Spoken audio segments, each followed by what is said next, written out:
പക്ഷേ അപ്പോഴും അത് DNA-യുടെ പരിശോധനാ ഫലം കൃത്യമായ സ്ഥിരീകരണം വന്നാൽ മാത്രമേ. ജിതിൻ നമുക്കൊപ്പം ചേരുന്നു. ജിതിൻ, വളരെ പ്രധാനപ്പെട്ട ഒരു വിവരമാണ് ഇപ്പോൾ ലഭിക്കുന്നത്. അർജുനായി നടക്കുന്ന തിരച്ചിലിന് അവിടെ നിന്ന് ഒരു അസ്ഥി ലഭിച്ചു എന്ന് പറയുന്നത് മനുഷ്യന്റേതെന്ന സംശയമുണ്ട്. DNA ടെസ്റ്റിന് അയച്ചു എന്ന് മനസ്സിലാക്കുന്നു. നിങ്ങൾക്ക് എന്താണ് പറയാനുള്ളത്? ഇല്ല, നമ്മളിപ്പോ അത് മാധ്യമങ്ങൾ കൂടെ തന്നെയാണ് അറിഞ്ഞത്. അങ്ങനെ കിട്ടിയിട്ടുണ്ടെങ്കിൽ അത് DNA ടെസ്റ്റിന് വിധേയമാക്കേണ്ട ആവശ്യകത ഉണ്ട്. നിങ്ങളിപ്പോൾ അവിടെയാണല്ലോ ഉള്ളതല്ലേ? അതെ അതെ അതെ. ഈ വിവരം അറിഞ്ഞിട്ടുണ്ടായിരുന്നില്ലേ ജിതിൻ? ഇല്ല, ഞങ്ങളിപ്പോ ജസ്റ്റ് മാധ്യമങ്ങൾ കൂടെയാണ് അറിഞ്ഞത്. അല്ലാതെ ഔദ്യോഗികമായിട്ട് ആരും അറിയിച്ചിട്ടില്ല. ഇപ്പോൾ ഈ CP4 എന്ന സ്ഥലത്താണ്, അതായത് മേജർ ജനറൽ ഇന്ദ്രപാൽ അർജുന്റെ ലോറി ഉണ്ട് എന്ന് പറയപ്പെടുന്ന ആ സ്ഥലത്ത് നിന്നാണ് ഇപ്പോൾ കൃത്യമായി ഈ അസ്ഥി കണ്ടെത്തിയെന്നാണ് ഞങ്ങൾക്ക് അറിയാൻ സാധിച്ചത്. ആ ദൃശ്യങ്ങൾ ന്യൂസ് 18 പ്രേക്ഷകരെ പുറത്തുവിടുന്നുണ്ട്. നമുക്കത് കാണുമ്പോൾ അത് ഒരു മനുഷ്യന്റേതാണ് എന്ന് സംശയം ബലപ്പെടുത്തുന്ന അസ്ഥി കൂടിയാണത് ജിതിൻ.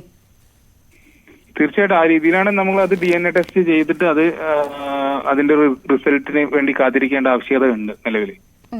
ഞങ്ങളുടെ റിപ്പോർട്ടർ നൽകുന്ന വിവരം അനുസരിച്ച് 2 ദിവസത്തിനുള്ളിൽ ആ DNA ഓൾറെഡി അർജുന്റെ DNA അവിടെ എടുത്തു വെച്ചിട്ടുണ്ട്. അർജുന്റെ സഹോദരന്റെയോ DNA അവിടെ ഉണ്ട്. അപ്പോൾ DNA പരിശോധനയുടെ നടപടിക്രമങ്ങൾ ആരംഭിച്ചിട്ടുണ്ട്. 2 ദിവസത്തിനുള്ളിൽ അതിന്റെ റിസൾട്ട് ലഭിക്കുമെന്നാണ് അറിയാൻ സാധിച്ചത് ജിതിൻ.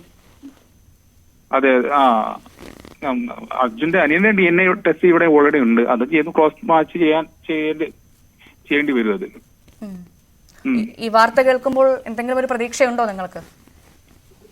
നോക്കാം, അത് നമുക്ക് DNA ടെസ്റ്റ് ചെയ്ത് കഴിഞ്ഞാൽ മാത്രമേ അല്ലേ, കാരണം മറ്റു 2 പേരും അവിടെ ഉണ്ടല്ലോ. അപ്പം അത് നമുക്ക് സ്ഥിരീകരിക്കാൻ എപ്പോഴേ പറ്റുള്ളൂ. തീർച്ചയായും അതാണ് മറ്റു 2 പേരുണ്ട്. ലോകേഷും ജഗന്നാഥും ഒപ്പം അർജുനെയും കാണാതായിട്ടുണ്ട്. അപ്പോൾ ആരുടെ അസ്ഥിയാണ് അതല്ലെങ്കിൽ മറ്റാരുടേതാണോ എന്ന കാര്യങ്ങൾ നമുക്കറിയില്ല. എന്തായാലും കാത്തിരിക്കാം. 2 ദിവസം കൊണ്ട് DNA പരിശോധന വരുമെന്ന് പ്രതീക്ഷിക്കാം. വളരെ നന്ദി ജിതിൻ ഞങ്ങളോട് പ്രതികരിച്ചതിന്.